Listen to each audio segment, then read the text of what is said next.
Hi, everyone. Welcome to the Modern Mind interview series, where we have real people just like you who are doing their best to be their best every single day. And today I have a double trouble trio here. It's me, Mike Axman, and Jake Fleschner. We're going to have a really fun conversation about these two, probably two of the most mentally fit people I know, and also two of the biggest hustlers out there in the startup land. And so we're going to learn a little bit about them as business owners and then a lot about them as humans. So to kick things off, Mike and Jake, it's great to see you both. Great to see you, Lissy. Thanks for having us. It's an honor to be on here with you, Lissy. Of course, of course. Okay, so first things first, I'm coming in hot. We're going to get into your backgrounds in a little bit. But before we do that, I'd love to hear a piece or the best piece of life advice that you've been living by over the last couple months. I'm happy to start on that one. Mine's short, sweet, to the point, and it is keep going. Because I remember I was given that advice at a time when I didn't feel like I wanted to keep going. And it's tough in the moment when you're running into obstacles and shit's hitting the fan. But if you just stay at it, usually there's almost always light at the end of the tunnel. So that's my life advice of the day for the past few months. Love it. I've got two of them. I know I'm only supposed to have one, but I have two. The first one is actually, I say it more than Michael now, but Michael actually came up with it. It's everything is figure outable. It could be in your personal life, it could be in your career, but really everything you can figure out. And the second one is you're not on the pursuit of happiness, because if you're continuing to pursue happiness, you'll never end up getting it. But happiness is within the pursuit. So the more that you're pursuing whatever you're pursuing, you should be happy while pursuing it. That's big. That's big. So these are really fun. I can relate to all three of these pieces of advice. Keep going has been on my board in front of my computer, I think, for the last 7 years. And that everything is figure outable. That's big. We'll dive into all of these in a second, but I want to actually start with the keep going. How do you keep going? Like, literally, how do you do it? Like, when you have those days where you've been knocked off your horse, and this is for both of you, what do you do? It's a great question. I actually want to go back to what you said earlier, Lissy, which is you gave us a compliment that we're two of the most mentally fit people you know. And I was going to make a joke about depending on the day that you bring that up, that's when it's relevant. So my answer to that question is really about what I do to keep myself grounded as a human. And it's a perfect blend in my perspective of physical and mental. So I like to meditate quite often, and it could be a 5 or 10 minute meditation, but that's something that keeps me grounded and gives me perspective when there's a lot going on and you could be a little bit overwhelmed. And ironically, that's the perfect time to do nothing and just be with your breath and kind of focus internally. But alongside meditation, things like exercising, things like making sure you're getting good sleep. For me, I found a lot of rejuvenation in we were talking before we started recording here, Lissy, you said you're going to Austin for some spa retreat. I love kind of hitting the sauna on the cold plunge. This is just a way for me to unplug, because there's so much going on now, especially where I'm based in New York City, that I found my few practices that allow me to stay grounded. Because if I'm unable to do those, that's when I think things start to pour over and I become overwhelmed to a point where I don't know if I can keep going. And so that's why I try and go back to those grounding principles. That's big. That's really big. And do you do them all the time, or do you do them when you're feeling stressed? Somewhere in between the two. Ideally, there's a consistency to it and regularity behind, even if it's not daily, maybe it's every other day. But I'd say I try and look at my life in terms of weeks versus days and months, because within a week, if you miss a day, it's okay. You can catch up and get that next one, Yeah. How about you, Jake? Mine is to just not take life too seriously. When I feel like I'm being way too serious about the day-to-day, I just do things to remind me that it's really not that serious. So recently that's been racket sports, pickleball, paddle tennis, all of the above, and doing it with people that are clients or even just friends or family members that you can just let loose and not think for an hour or 2 hours and just be in the zone and in the rhythm. That's great. What's yours? It's interesting. What's mine? Yeah. I've got a lot. I mean, I'm smiling because mental fitness is kind of my life. So I don't know if you guys know this, but we have this proprietary framework, and we have a daily rhythm that your brain needs. Stop, slow, and go. It's like a stoplight, red, yellow, green. So stop is about recovery, which is really about resting your mind. Sleep doesn't count, by the way, because your brain is still working when you're sleeping. Second is cross training, or slow. This is really about creating new mental patterns, doing things in a different way, walking a different way to work. You can do this more formally through visualization or different writing prompts, talking to new people. But this is about anything that gets me out of the well-worn mental patterns that my brain would think of on a regular basis. And then go is the practice of what we call scoring. It's making and recognizing progress. And I use our app every day for that, which is about saying what I'm going to do and then actually crossing those to-dos off the list so my brain gets a sense of accomplishment. And every day I ask myself, have I stopped? Have I slowed? Have I goed? What do you think is the most challenging? I'm sure you've tracked it for you. Which one of those three? Yeah, I mean, no surprise. I'm like hyperactive, and so every day, I think like the recovery is a challenge today. I mean, it's like I think generally like laziness is not this like crazy epidemic today. Like I think the average person just has to do more than they've ever had to do, but then challenging yourself to shut your brain off and really not consume information. But I'm curious for you guys, like, what would you say is the most challenging for you? So listen, have you switched the way in which you achieve that? Like, because it's difficult for you when you're tired, do you try and do it in the morning or in the afternoon when you have more energy? Yeah. And actually, the way in which I do it also shifts. So, time of day for me doesn't have to be the same every day. I actually find it's most important for me to have silence at the end of the day. So, a lot of times I used to like catch up with friends on the phone when I'm cooking dinner, or I'd listen to that podcast or like listen to my audiobook. Now I cook in silence like a psychopath. Like, really, like it's about how do I just chop and really be where I am? I will often do my workouts without headphones in. Around people or by yourself? Uh, Both. It's Both. funny you say that. I've also been doing workouts, not even knowing that it's like something that experts like you preach as something you should do without headphones in. Uh, and I found it to be really, I like it so much that I don't even bring my headphones now to the gym. Like I kind of leave them away. Not to say I'm not on my phone because I am, but I'm not Yeah. listening to that podcast or calling that friend. I'm a little bit more intentional about it. The thing that you said that resonates most with me, based on the way you try and do that, those three steps, is like the breaking up of the routine, like taking a different Yeah. route to work or whatnot. Jake, how about you? Are there any of the stops logo that's particularly you're strong at or that you need to work on? Probably the still. Probably the still is something I'm working on. You just mentioned like the shower. The shower is my favorite place recently. I like turning my phone off. Shower and airplanes, actually. Yeah, Airplanes when no one can call you and you can just go on airplane mode and go on Wi-Fi and actually just like catch up on life. that's big. That's really good. I would love you two to introduce yourselves, so people know who we're talking to. Um, who are you? Where are you from?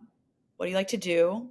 What matters to you? And like, what are you working on? Tell us what you're building. I'm Michael Axman. I'm from New York. I'm best friends with Lissy Alden, and that's all you need to know. Exactly. And Jake and I Wow, look at that.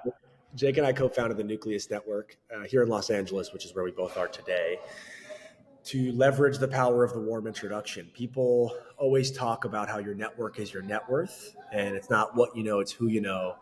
We didn't really see a company that was bringing that to life. And so Jake came to me as the visionary that he is with an idea to build a business and build a brand behind that and create a model that allows us to effectively connect the dots for a living. We make warm introductions for business owners, individuals across many different industries. And it's evolved a ton. You know, we've made now several thousand introductions over the past 12 to 18 months. And we could dive into kind of where we stand today and where we're going next. But it's been a lot of fun because you see the compounding benefits of connecting two great people to each other who find value from a conversation, whether something happens or not, right? If we connect you, Lissy, to another guest for your podcast or a friend of yours, or sure, maybe it's a client that you guys could do business with, both sides then look at Nucleus more favorably, and it kind of creates this flywheel where, you know, we've now become the trusted, vetted source and community of successful individuals and businesses across these different verticals.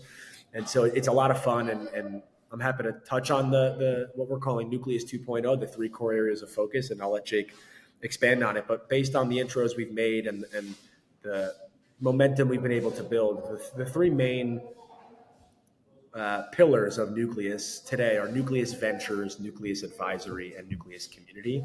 And they all feed into each other quite nicely. Nucleus Ventures, you know, we're investing in startup founders. We've deployed almost $12 million in the last 6 months into early and late stage founders across different industries. Nucleus Advisory is our more hands-on approach to working with business owners and founders to leverage that warm intro and help with the follow-up process, which Jake has been spearheading. And then the third is Nucleus Community, because community is really the core, the nucleus, if you will, of all of it that feeds into ventures and advisory, where we're hosting a ton of events and facilitating these connections between individuals that live within the Nucleus network ecosystem. Love it. Big stuff. Jake, how about you? Ax didn't mention a lot more things about his background. He's from Roslyn. He's a bulldog. He is pretty good at padel. He can play, and he's got a lot of other things that's going for him. So I think he talked a lot about Nucleus, which was amazing, because that's like our passion project baby right now. Obviously, it's the company that we're been working on for the last 18 months. And it's definitely evolved since we spoke last, Lissy. So my introduction, I know Lissy because we went on a walk one time in Brooklyn, and she told me about a man that she was going on a couple of dates with, and now it turns out they're engaged. So I will clap for that. So I don't know if that's I'll clap for that too. That deserves a clap. So I think that's honestly the most important thing in life. I think a lot of people get so caught up with their careers, especially the world that we're in, like the entrepreneur world, that you forget to realize that the most important thing is the other things in life. And this is just a stepping stone to get there. But my background, I grew up in Los Angeles. I was born and raised. I loved the sunshine. That's why I grew up here. I didn't get to choose where I was from, but that's why I really didn't want to leave. I ended up going to the University of Michigan. So I went to the Cold for 4 years. I studied sport management and minored in business. And I started a company while I was there called Space Trade with my brother that connected local businesses to each other. So I've always had this in my DNA, I think, to connect people, whether it be for business, for work, or just to become friends, or to eventually get married. We actually have had one of those go through the Nucleus, which is always a win. And I'm trying to get a couple more. Yeah. So, so that's a little bit of what I was doing in college and younger. And then I worked for a pretty famous sports agent speaker for 5 years, traveling the world. I went to close to 60 countries with him, and kind of got to see a lot of the world and meet people that I never thought I'd meet at that age. And what I realized while I was there alongside Michael and talking to Michael about it is your network is your net worth, but more importantly, a warm introduction will always be stronger than a cold introduction. And you're one intro away from changing your life. It doesn't need to be through Nucleus. It can be on their own too. I think it's more about connecting the right people to the right people. So yeah, we've been on this mission for about 18 months. We've made thousands of introductions. It's been amazing, obviously, starting this company alongside Ax. And Lissy, I know we've made a handful of it, vice versa, but a handful of intros for you that I think you've had some people on the podcast, right? Some guests that have joined. Yeah. We had Ben. We're publishing that podcast soon, which we're really, really excited about, and a bunch of other folks who I absolutely adore. I think you two are building something really unique. And I think in the day of AI, where everyone just keeps saying it's going to take over the planet, spoiler alert, like that's just not the case. Like it is absolutely accelerating relationships, the pace of work, the way in which we operate, and changing the way we operate. But there's nothing like a warm human introduction. And I think one of my questions for you both is, you said this and I love it. It really like sparked something in me, which is you're one introduction away from changing your life. And I'm curious for both of you, like who was that introduction for you in your life? It's a great question. I have one that I got connected to when I was still studying business in Indiana University. I got connected to an entrepreneur for me to potentially intern for him and his company. And this was almost 10 years ago now. And we kind of hit it off and have been in touch ever since. He's now a mentor to me. We work together pretty closely.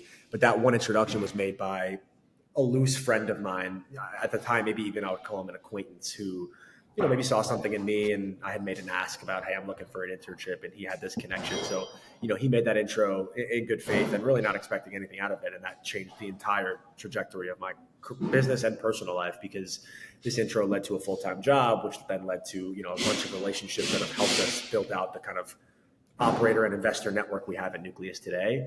And it's funny, if you told me back then that would happen, I literally would call you insane. Like there's no way that this is the introduction that's gonna change it. And that's something we've learned, or at least I could speak for myself, is sometimes the most impactful introductions come from the least suspecting people. And so that's why we try and remain really open-minded when, being introduced to people or introducing people to each other or going to an event is, some of the biggest deals we closed, best relationships we've forged have come from contacts that I would have never have thought would be the source.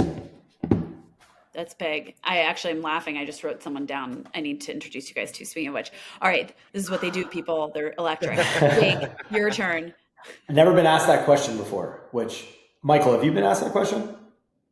I don't think so. Not that I can. Yeah. No, I love that. I love that question. I'm going to start asking people if that's okay. I'll give you credit, Yeah. Lissy. Don't worry. No, please go for it. Two, one personal and one career-wise. Career-wise, when I was, 4 years ago, I was selling a TV show, and I got a warm intro or an intro to someone that went to Michigan also and successful in the solar space. And at the time, I was selling a TV show sponsorships. I didn't really think anything of it. I thought we were literally just getting on the phone to talk about Michigan. That's exactly what we did. But then at the end of it, I said, by the way, like, we're working on the show. Turns out that's exactly what he needed. It was the perfect fit with exactly what he needed. It was like the last week left for me to actually bring this to life. Turned out to be the biggest client that we ever had for my last company. And he ended up kind of fueling my career to help me with all the things that I was able to do. So like Ax said, you never know who you're going to meet and how they'll be able to help you, and especially at the right time. I think that's most important. And then the other one, personal wise, my girlfriend now, who Lissy, I don't think I told you about because we haven't chatted, but I got introduced because of a APAC event that I did that I hosted at my house in Los Angeles. And it was an introduction that basically set up that then led to another introduction to now that I'm seeing the girlfriend that I'm seeing now. And it's amazing to see what can happen when you're open-minded to meeting new people. That's so big. And it's crazy because I met my now fiance through somebody that I met through a random marketing contact that I can't even remember their name. But it is crazy how that works. Yeah, no, absolutely. It's interesting. So a lot of people will ask me like, well, how do relationships play into mental fitness? And I think there's this big conversation around loneliness now, which frankly, like, yeah, absolutely. Like work relationships, personal relationships, all really important when it comes to loneliness. But amazing friends and amazing people push you. They help you learn, they help you grow. When you two originally thought about Nucleus, like what was the core goal of these like business relationships that you had and that you were building? And then I want to get to like, how has that shifted? Because it sounds like there's the Nucleus 2.0 and I want to hear more about that. But I want to start with like, what was the original intention for you in building? Yeah, I can start. When we first started this company 18 months ago, our whole business was going to be about really just solving problems and solving challenges for every single type of person, every industry agnostic, through introductions. So like we said, you never know what someone's going to need. So like if a founder was looking to raise capital and we successfully were putting them in touch with a family office that was investing in their business, they then turned to us and said, hey, now we need a graphic designer. Now we need an influencer agency. So it was really just when we first started the company, solving problems through introductions. And that's what our whole business model was going to be. And of course, it's evolved since there. Mike, if you want to fill in. So one thing I thought about when Jake came to me with this idea was at a high level, I knew making really strategic, warm, thoughtful, intentional introductions for friends, clients, partners, investors, founders would go a long way, but I never even took time to think about how long that would go because you never, like Jake mentioned earlier, you never know what one intro can turn into. All I knew is that there was a lot of like power behind that and a lot of potential. So I was like, this is a really smart idea because whatever path that we decide to go down, it's going to be based on not only data, but subjective gut feeling on how we've been able to move the needle for some of our clients and friends and partners, et cetera. And that's exactly what happened. It's like, we made those introductions in the beginning. Like Jake mentioned, we've kind of developed a track record for individuals and businesses coming back to us when they need, another warm intro for another use case or a problem they're tackling. And so to my own fault, I never really thought long-term about what this could potentially turn into, but I always knew that it had a ton of value and that once we kind of proved it out, we can pick and choose which path to go down. And that's where Nucleus 2.0 comes into play. Yeah. And a lot of people will be like, okay, but like, so you've got these different arms, you've got the advisory, you've got the venture, you've got the community. Now, how do you think about building these relationships? And most importantly, like, I'm curious, like, how do you help make sure that the relationships you're building consistently remain like authentic and genuine and like truly valuable as you're thinking about also monetizing them? It's a great question. I have one comment and then I'll let Jake lead. My Please. answer to that is we lean into really non-transactional introductions. And it's counterintuitive, right? Like you think about it from a business perspective. Oh, you connect these two dots, a deal happens, we take a cut of it. Sure, that's great and dandy for all parties. But really a lot of the value is created in the introductions we make that do not result in any sort of transactional exchange of value, because that relationship, as you just mentioned, Lissy, typically could be a lot stronger when it's either tied to, you know, personal reasons or even business where it's just like value without money being given back and forth. So we've leaned into that. We've literally made over 2,000 introductions that we've tracked, you know, when and who and where and why and how, where there's no, hey, I give you X, you give me Y, blah, blah, blah. It's just like, hey, you guys should chat. You're building in the same space, or you guys are in the same area, you would connect, or you both went to Michigan, you guys should have a conversation.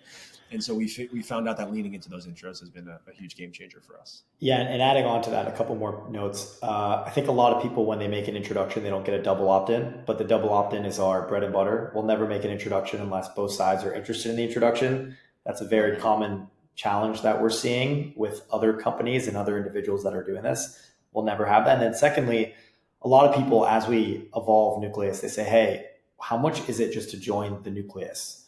And we tell them is we don't have a subscription fee. Like you can't pay us like a month to month just to join like the Nucleus to get introductions. That's not kind of how we operate. We have an advisory business, which is more in depth, where we join a Slack channel and kind of help you more. But we don't say yes to everybody. Just because someone has money and they want introductions to people, we say no a lot more than we say yes nowadays. And I think that's really helped us evolve our business and also help us make better introductions to help people, and less feedback from people saying like, that wasn't the best intro. Like, why'd you introduce me to that person? So, yeah.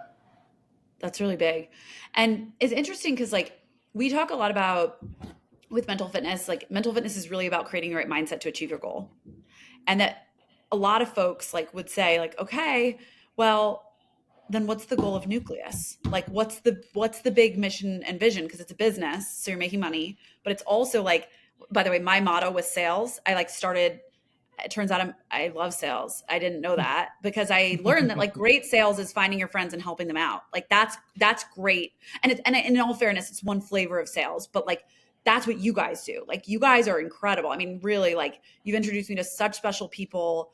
I feel like, you know, and this is like in a non-transactional way. Like I do feel like I owe you. Like I want to make sure that I'm expanding your network and I'm helping you guys to grow and learn.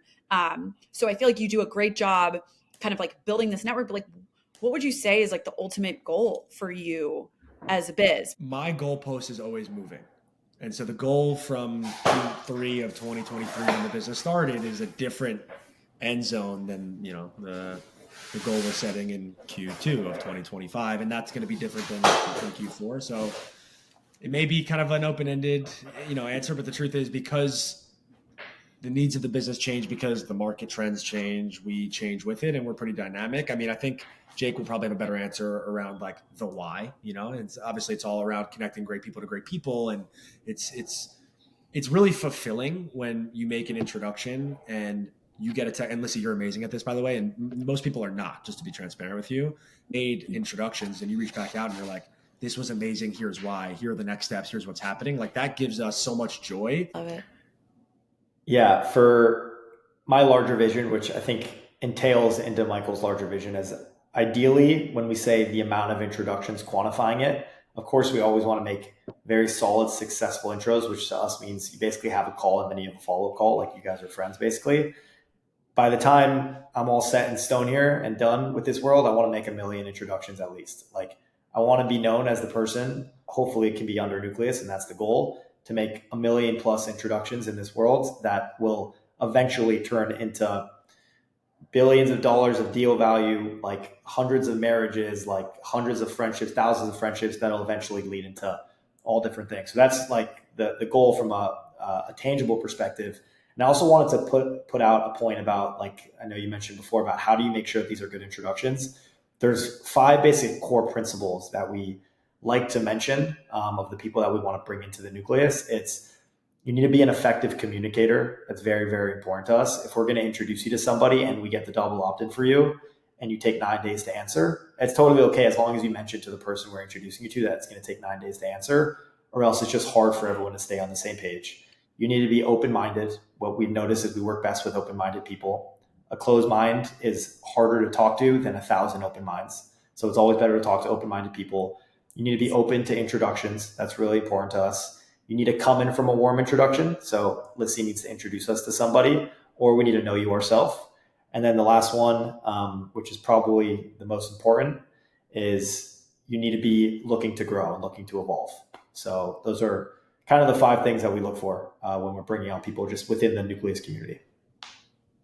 That's really powerful. I'm smiling because when you said all of those things, I'm like, yeah, those are like the kind of people you want to hang out with, the kind of people you want to do business with. And I really love that you've kind of codified those, and those are things that you really look for and think about. One of my questions to you both is you're building this business in a really different way. Like a lot of times people will build a business. They're like, I want to build an ice cream business and I want to make it 1% to 12% better than the average ice cream business. I'm going to use a tried and true business model. I'm going to set it and I'm going to run. I missed my target. I'm on target. I'm off target. You two seem to be going and flowing, baby. Like we have a goal, but that goal is going to change. We're delivering value, so we're comfortable, or maybe we're not comfortable, so we're going to adjust. Talk to me about your process and how you also like manage the mental game around maybe being a little more flexible than the average business owner. It's definitely different. I think basically everything we're doing is different. And I think we're very blessed. We're, I guess, younger than most people that start a business. Obviously, we're both 28 years old, 27, 28. So I guess we have more time on our hands and we're building this business for the long term so that if the short-term, I guess, goals, which are always changing, which is interesting, don't necessarily hit of what we want it to go. We just pivot and adapt. And we're like, okay, that kind of didn't work. What's next? How can we continue to do it? But I think we always have the same vision in the back of our minds, which like what we continue to say here is that let's just make really good introductions for people and then it will eventually pay off. Like that's how we started actually our venture business, which Ax is spearheading and he's doing such an amazing job. Ax, if you want to share more on how we even started the venture business, because we didn't even have this in our mind. Like now we're going to do it 5-10 years down the line, but we literally did it like a couple months ago. So Ax, if you want to share on that. Yeah, I have one comment on your question, Lissy, which is oftentimes when we're talking about Nucleus, people ask us about the business model and how we operate and why we think through the way we think through these certain things. What Jake mentioned is true, which is that, we speak to some people and they're like, oh, I actually do this on the side for fun, or I love connecting people. It's a part of this channel for my business, or I'd love to be able to monetize my network. And they all are true. Like they're all correct. I think the main difference we found, and they've admitted, is a lot of people aren't really willing to, like, it's a grind to put in the time and effort to doing it the way we've done it, which is like meticulously tracking every single intro and understanding the needs of Lissy and her company and why we should introduce her to this person at this time versus this company at that time. Like I always call it a perfect blend of art and science. Like there is some sort of quantifiable, tangible metrics we can use to try and increase the value of the introductions we're making. But just as much as that's true, there's this like gut intuition of, okay, I know Lissy as a person and I know this is her objective at this time. And I know this person as a person, like they should chat about this topic. And so happy to expand on ventures. I mean, it's a perfect example. You're right, Jake, of what Lissy's asking, which is, we started the business. We want to connect people. The truth is we're not broker dealers. And so in the venture capital ecosystem, we don't take success fees based on capital raised. And so the pivot there was like, well, why don't we just invest ourselves? We have a profitable business. We're talking to founders every month. Why are we not angel investors and committing capital to a founder who we back the mission, the vision, the dream, the product, the team, the future? And so that's what we started doing. And then the next level of that was, well, we can create an SPV where we invested in ourselves and then we can syndicate that deal to our network of investors. Because it's a better narrative if we say, hey, Jake and Michael are investing in Lissy. Do you guys want to invest with us? Versus, hey, you should chat with Lissy and potentially invest. It's just a different kind of story. Yeah, no, that absolutely makes sense. Super, super cool. I mean, listen, I want to ask you some more there, but I got to get to our rapid fire questions because this is a really fun part of our chat. You ready? Let's do it. Okay. So got a bunch of really quick questions for you. I'm going to shoot them out. Whoever wants to answer, you can answer. And if you both want to answer, we can do that too. Is there a buzzer? Because I want to win. There's an emotional buzzer. And by the way, this game is called I Win. So everybody wins. That's the hard news. That's the hard news, the cold truth. Okay. You ready? What was a moment in your life when looking back, it was ordinary, but now it feels extraordinary?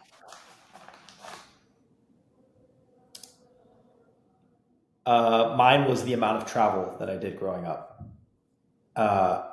The places I got to see, the experience I got to have.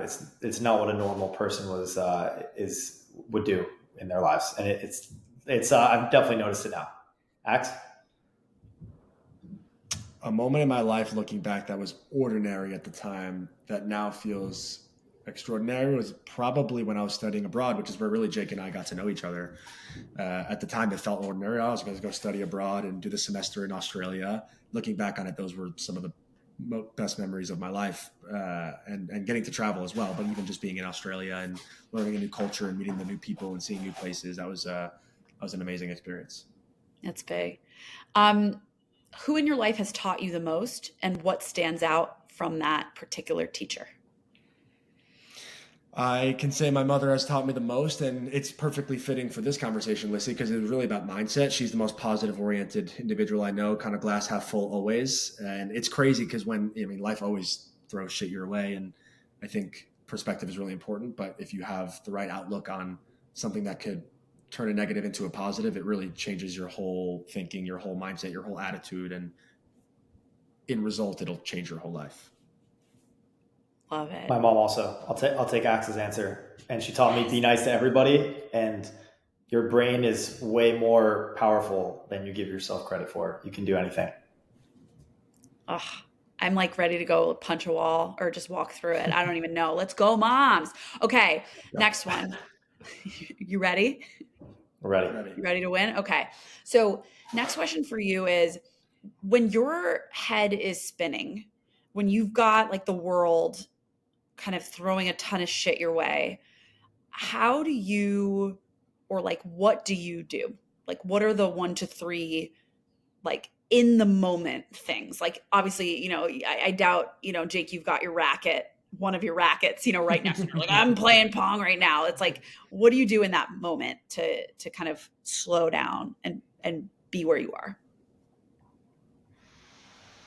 My answer is short and brief, and I'll pass it to you, Jake, which is I just take 3 long, deep breaths. And I'll do it both when I'm like overwhelmed, things are insane, and quite the opposite too, when it's like things are so serene and I'm laying out, reading a book, watching the sunset. I think both of those, it's important, because if you only do it when kind of things are wrong, it could potentially turn into like that trigger of like, oh, well, I'm using these breaths as a way to like calm me down, which is fine. But I think the opposite's also really important, because if I'm really relaxed and in a great state of mind, I want to have that same trigger of like, let's remember this moment and go back to this as a grounding principle. Talk about what we were doing earlier. Mine is personally, it's walking outside, just getting outside and turning everything off. And then professionally, it's calling Michael. So if I feel overwhelmed, I'll just call Ax and he'll be like, all right, nothing's too serious. And then we're back to normal. That's big. Exactly. Okay. Book, podcast, poem, author, anybody like who you've read that like really changed the way you actually behave. Mine is a book called Drive by Daniel Pink, which is all focused on intrinsic motivation. We talk about intrinsic versus extrinsic motivation. And I read that, and Jake, I think you're right. Timing is really everything. Like if I read that book now versus at the time I did, I don't think it would have the same impact on me, but I read it right after I graduated. It was given to me by my first manager, and it just kind of set the framework for like how I think about everything we're talking about here. So when you ask that question, that's like the first book that comes to mind. Mine is How to Win Friends and Influence People, both the old one and in the digital and in the new age. That's probably a basic answer, but if you haven't read that book yet, everybody should read it. What was your biggest takeaway? Many, but I think the most important thing is that people care more about themselves than they care about other people. So if you can talk about them more than you talk about yourself, you're good. You'll win. I love it. You notice that both of your intuition on this conversation was to ask me questions, which I think you're like some of the first people to do that, which is so good. Well, I was going to say, when you start the speed round, you're the third person. You need to tell us your answers. Yeah, exactly. The podcast, why does it have to be interviewing us? Why can't it be a group interview? We're a group. I'd say the thing that really changed my life more than anything else would be the happiness hypothesis. My brother gave me that book like 10 years ago by Jonathan Haidt. Like he's just nailed every single kind of like deep psychological challenge that our generation and all the generations have had at any one time. And this idea that like your thoughts are the mahout, or the guy who rides an elephant, and your brain is like, or subconscious is like the elephant actually guiding the way, was really life-changing. That we have such a small amount of control over our conscious thoughts. Yeah. Okay. Next one. What would you say is the advice you would give to somebody who's like, I'd love to build more relationships like these two, but these two, they're different. They're extroverted. They just like seem to have this like je ne sais quoi, like it's not me. Like what advice would you give them if they wanted to build a better network, better relationships, or connect with people more deeply? Go ahead, Jake. LinkedIn, which probably sounds like no, I'm serious. Which probably like that doesn't make sense because we're trying to talk to people in person, face to face, and we all talk about warm intros, which you don't get on LinkedIn. But the answer is LinkedIn. That's what I have to say. Go on LinkedIn, DM every single person that you want to talk to or be like or want to learn from. Don't say, hey, do you have an hour to talk to me, or do you have an hour to get coffee with me? Say, hello, do you have 5 minutes? I would like 5 minutes of your time, please, just to learn more about you. Are you open-minded? And if anyone who in their right mind would give you 5 minutes, and everyone should give you 5 minutes, everyone who we surround ourselves with you'll eventually just grow your network up. And I suggest doing that in high school, even like as early as possible. Do you literally say like, do you have 5 minutes? I would love to just pick your brain for 5 minutes. Like what's the actual message? No picking your brain. You're in the brain world. I feel like when you want to pick someone's brain, that doesn't sound good. I don't want anyone picking my brain. I don't want you to pick my brain either. Don't pick my brain. Say, what do you say? What's the message? Yes, I'm talking, let's say I'm a high schooler or a college student, or even like someone who just wants to talk to you. Hey, Lissy, I love what you're doing at Mindy. I'm so inspired by you and your podcast and everything that you're doing. I would love 5 minutes of your time. Are you free on April 30th at 10:30 a.m. Pacific time? If that time doesn't work, please let me know it works for you. I can't wait to speak to you. Thank you again. How do you say no to that? You don't. Everyone has 5 minutes. You're 100% right. Even 15, you round up to 30 and you're like, that's like laundry and gym. And like, I can't do it.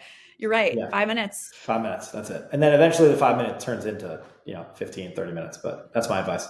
That's big, Jake. I love it. We're going to tag LinkedIn in this. This is like a full-on advertisement. How do you build more relationships? LinkedIn, bro. Let's go. Let's do it. And by the way, mine is just follow the feeling.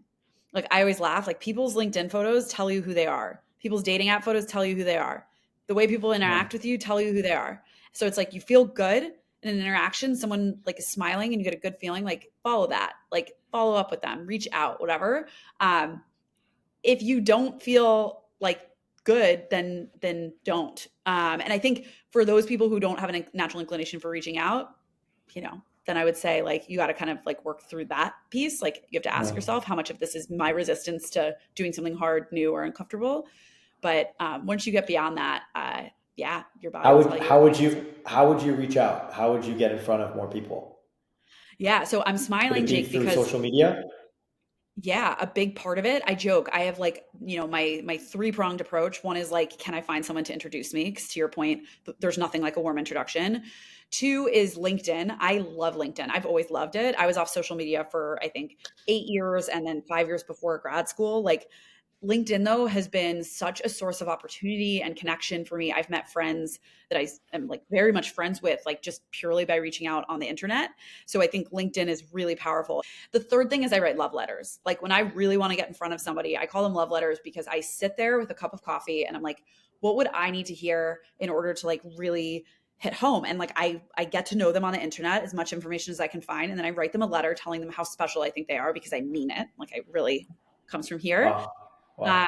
And yeah, you get wild responses. One of my favorites is, this is such a dork thing, but the founder of social learning theory, Albert Bandura, is like one of the most famous psychologists in the world. And I read his 700-page book and I reached out to him. He's like in his 80s thinking like, there's no way he's going to get back to me on email. And he wrote like, basically I told him I was building Mindy. This was like in my first, couple months of doing research. And he just wrote back like, may the self-efficacy force be with you. I wish you all the best with your business. And it was just, I printed it out and I put it up. And every time I felt like a little scared or sad, I looked at that. So yeah. Never underestimate the power of a love letter. I want to run through a wall now. Right? Yeah. I want to run through a wall now. Damn. Yeah. I love it. Okay, 2 last questions. One is, where can people find you too? You can find Jake on LinkedIn, that's for sure. Ask him for 5 minutes of his time. Yeah. Yes, please. No, where we can find us, the nucleusnetwork.com. My cell phone number is 310-880-9259. Feel free to text me or call me. Please DM me on LinkedIn. Axe likes email because he uses Superhuman, which is the best email company website of all time. And yeah, you can find us anywhere. We're very accessible. We want to be accessible for people. Yeah, in all seriousness, LinkedIn's great. Email's fine. Axe@thenucleusnetwork.com website. There's a ton of places you can reach out. Amazing. And I'll make sure to put those in the show notes. My last question is about your vision for the business. I want to be able to come back to this and use this as like a time capsule for you guys.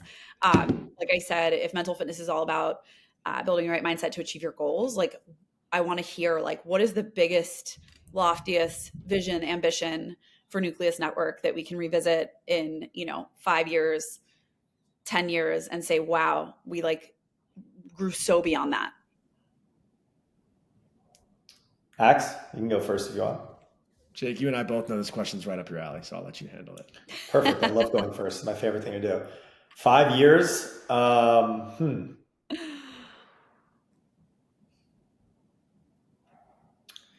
You know what I want to say to that? I think I want to not answer that question, actually. I think I want it to just naturally evolve, because I think if you set somewhere that you want to be in 5 years and you don't get there, you're let down. But if you don't set the goal and you're just continuing to evolve in any way in different directions, then you're on the right path.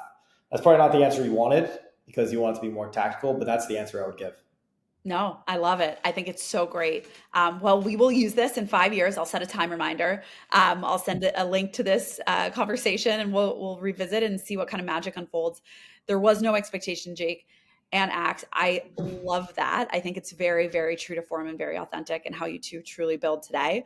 Thank you so much for your time. I know that like you're both running a million miles a minute. This has meant the absolute world. You always make me laugh. You always make me think. And I really appreciate it. You're the best, Lissy. Thank you for having us on. Thank you, Lissy. You're a ball of energy, and you're a sunshine. So thank you for having us on. Of course. Thanks, Lissy. There we go. Thanks, guys.